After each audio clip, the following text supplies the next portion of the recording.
Shalom, meus amigos, uma boa noite a todos vocês, desde a santa cidade de Jerusalém. Bom, para aqueles que conhecem Jerusalém, já sabem onde me encontro, em frente à cidade de Davi, que tem o seu acesso principal por meio do portão de Jafa, que é dos 8 portões da cidade velha de Jerusalém, o mais conhecido de todos, e também o local por onde entra e sai o maior número de pessoas. O portão de Jafa leva diretamente ao Shuk árabe, né? Ao mercado árabe.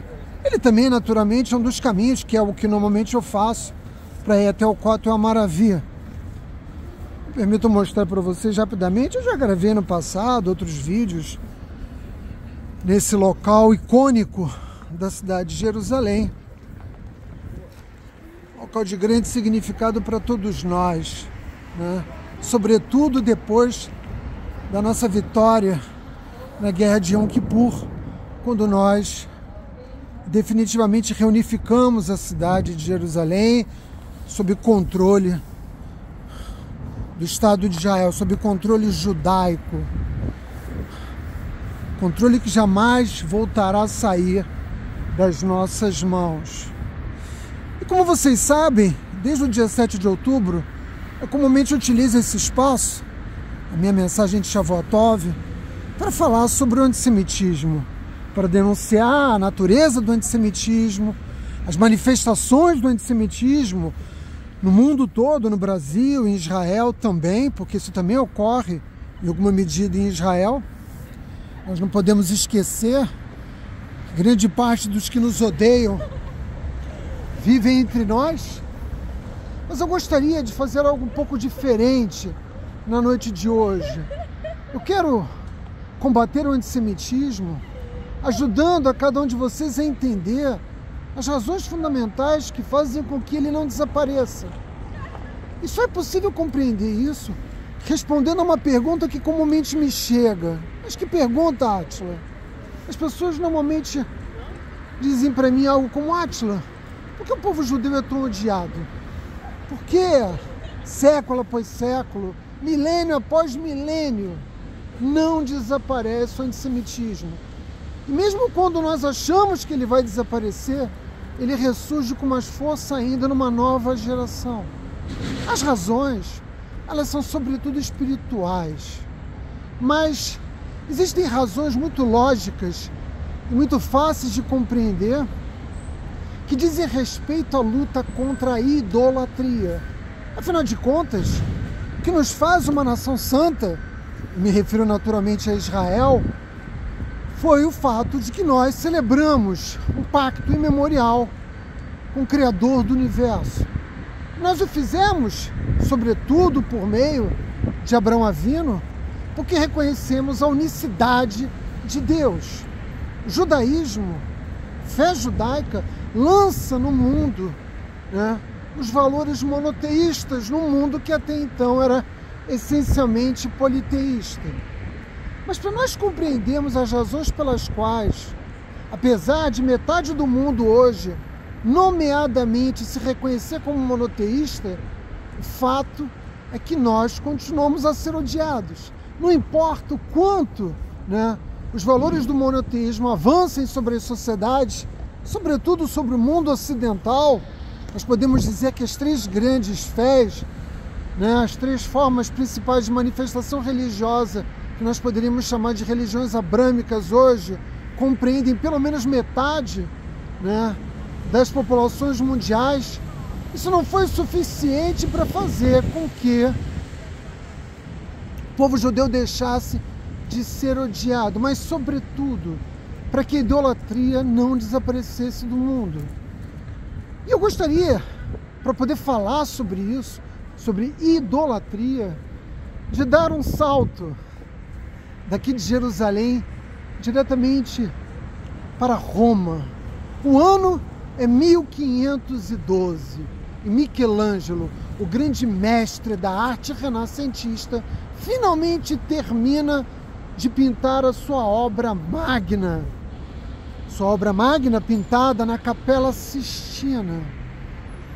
Mesmo aqueles que jamais tiveram oportunidade de visitar Roma, como é o meu caso, que nunca fui, reconhecem os afrescos de Michelangelo, por se tratarem de afrescos legendários, de tal modo que para muitos se trata, essa obra artística, provavelmente um dos maiores logros da arte em todo o mundo.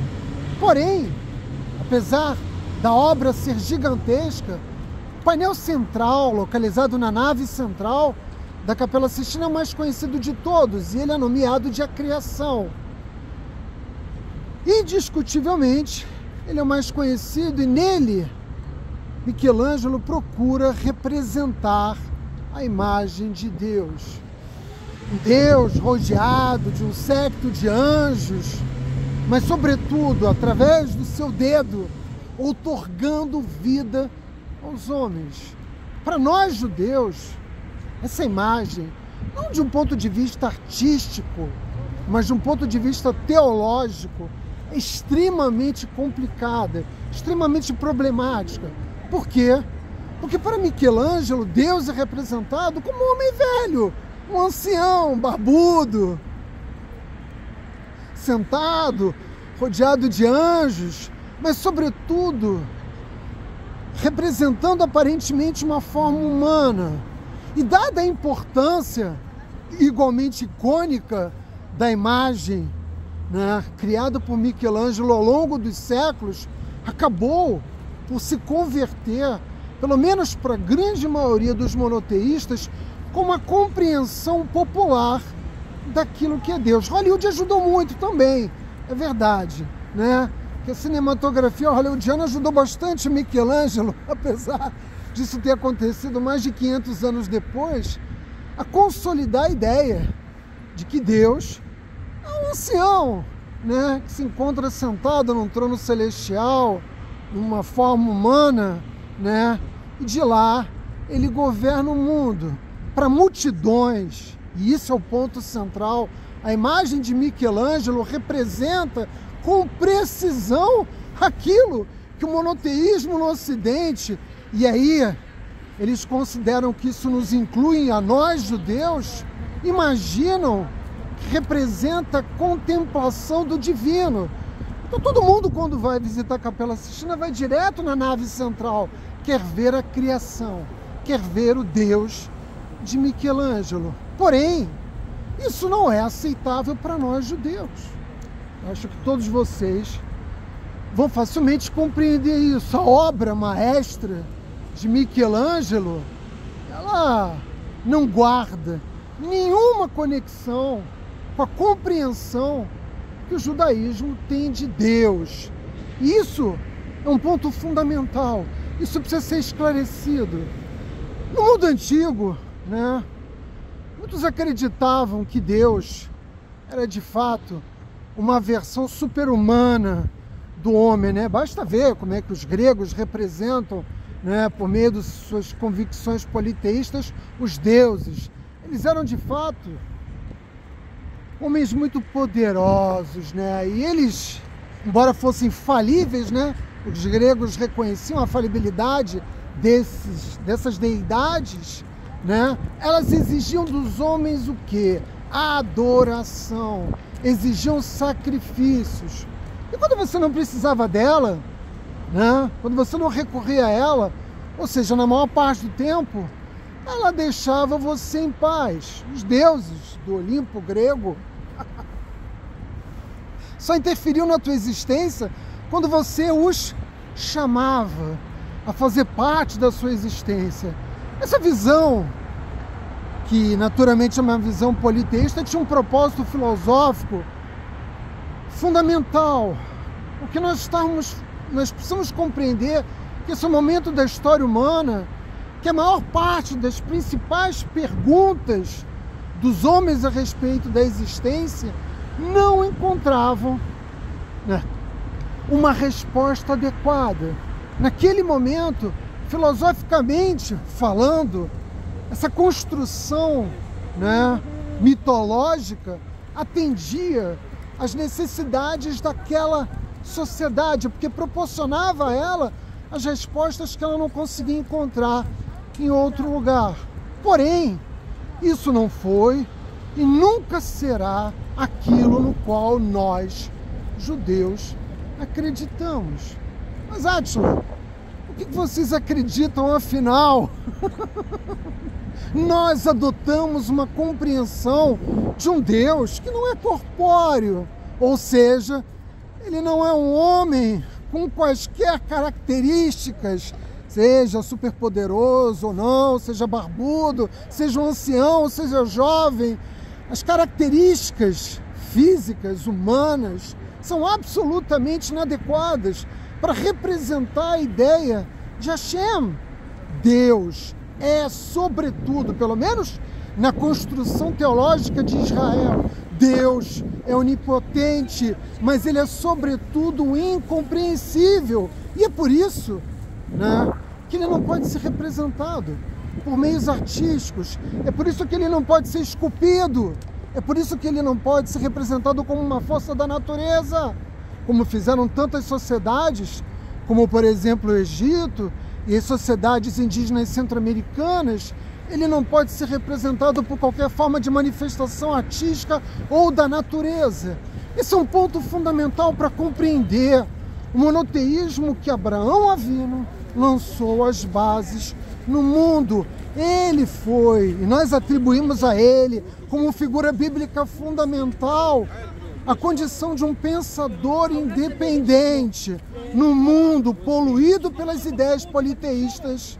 Abraão Avino foi um radical e ele assumiu a responsabilidade sozinho, depois com sua esposa, de difundir essa crença, mesmo colocando em diferentes momentos sua vida em risco.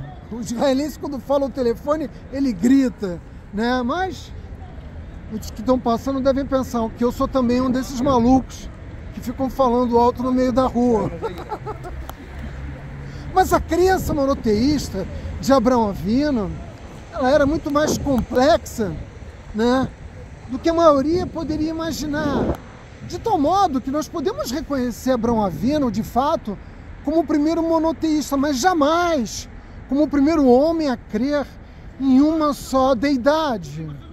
Eu posso dar inúmeros exemplos. Por exemplo, Akenaton, faraó da 18ª dinastia egípcia, ele também só acreditava na existência de um único Deus, na existência de uma única divindade, só que ele acreditava que essa divindade era o Sol. Zoroastro, muito antes do Islã invadir a Pérsia, também era alguém que acreditava no princípio monoteísta. E nós temos inúmeros exemplos, sem falar, naturalmente, de Adão Rishon, o primeiro homem, de Noa, todos aqueles que tiveram contato direto com o Criador. Evidentemente, eles eram também, né, foram cada um a seu tempo, indivíduos que guardaram a convicção da existência de um único Deus. Mas o monoteísmo de Abraão Avino era diferente, porque ele se baseava na crença da unidade de Deus. Mas, Átila, o que isso significa exatamente? A crença na unidade de Deus. Ora, significa que nós só reconhecemos Hashem como uma fonte exclusiva de toda a existência. Hashem é onipotente, ele é todo poderoso. Isso significa que nada acontece de forma independente, que nada foge ao controle de Hashem.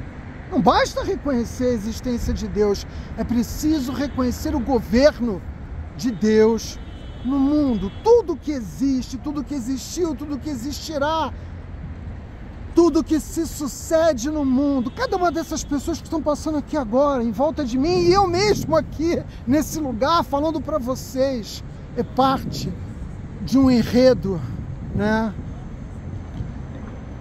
da existência que foi escrito por Akadosh Baruch Hu. Eu insisto, nada é independente.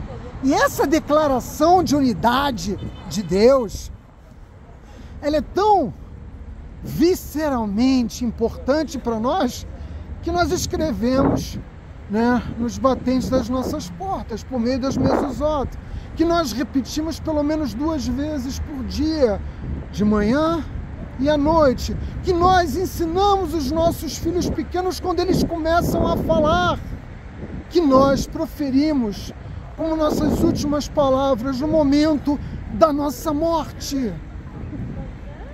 A proclamação da unidade de Deus. E nós,